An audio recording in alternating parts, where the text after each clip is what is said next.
ডোমকলের রাজাপুর এলাকায় যাত্রী বোঝাই অটোয় ধাক্কা 4 চাকা গাড়ির। দুর্ঘটনায় প্রাণ গেল এক যুবকের। মৃত যুবক ইসলামপুরের রায়পুর এলাকার বাসিন্দা। শ্বশুর বাড়ি থেকে স্ত্রী সন্তানকে নিয়ে যাওয়ার পথেই ঘটে দুর্ঘটনা। মনোবীক্ষণ পলিক্লিনিক, চিকিৎসার জগতে এক দশক। এখন এখানে সব বিষয়ে ডাক্তারবাবু একসাথে তলায়। ফোন করুন 7477799515 এই নম্বরে। দুর্ঘটনায় প্রাণ গেল এক যুবকের। মৃত যুবক ইসলামপুরের রায়পুর এলাকার বাসিন্দা।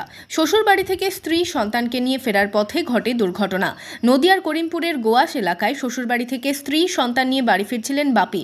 অটোয় চেপে আসার সময় রাজাপুর এলাকায় একটি 4 চাকা গাড়ি অটোর পাশ দিয়ে যাওয়ার সময় অটোয় ধাক্কা লাগে।